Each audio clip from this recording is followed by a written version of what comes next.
Ah, on voit les fleurs sortir, c'est absolument superbe. Regardez, mon cerisier japonais est en fleurs. Ça dure juste une semaine, alors je vous en fais profiter. Puis juste à côté de mon cerisier, moi j'ai un magnifique lilas. Voyez-moi cette belle couleur. Je vous raconte pas comment ça sent bon aussi. Alors, on parle de plantes, on parle de fleurs, et ce sont des êtres vivants, vous le savez tout comme moi, qui sont influencés par bon nombre de choses autour d'elles, et certaines choses vont être directement en rapport parfois avec le calendrier lunaire. Il y a également d'autres influences qui peuvent être là, mais je vais laisser plutôt Benoît Chazalon en parler. Benoît Chazalon, c'est un producteur, donc on le retrouve dans le sud de la France, l'Ardèche en fait, une région pas très connue pour son vin.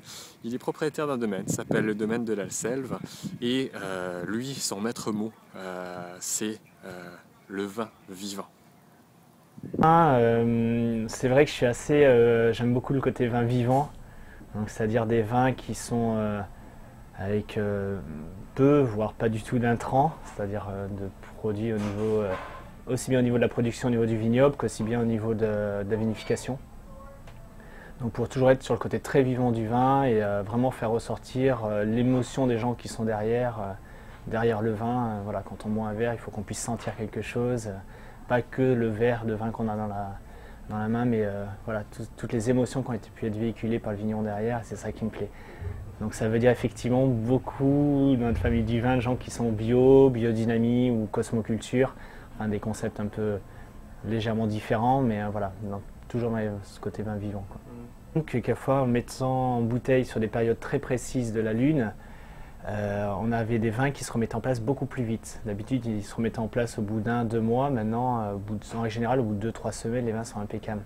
Donc c'est vrai que je me suis rendu compte que finalement toute la partie vinification pour moi était de plus en plus influencée. Ce qui est fou, c'est que on a souvent plus de blocage de la profession et des gens qui sont dans le monde de la profession du vin ou de la gastronomie, plus que finalement du grand public.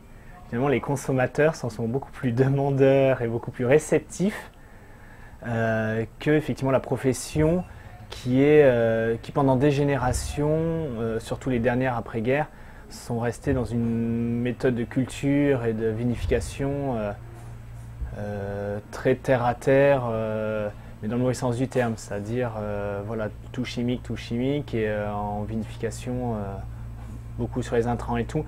Donc avec la profession, le discours est quelquefois un petit peu compliqué. On est obligé d'être prudent en fonction des gens qui on a en face. Par contre, quand même, dans le vin, on a quand même la chance, même si on n'est pas une majorité, d'être de plus en plus nombreux à travailler comme on travaille dans toutes les régions. Et pour ça, moi, j'ai la chance d'avoir beaucoup d'amis avec pas mal de domaines qui travaillent de la même façon que nous. Donc ça permet d'échanger, d'apprendre, parce qu'il y en a qui travaillent comme ça depuis quelques dizaines d'années. Donc ils ont un petit peu plus d'avance que moi. Et ça, c'est très important.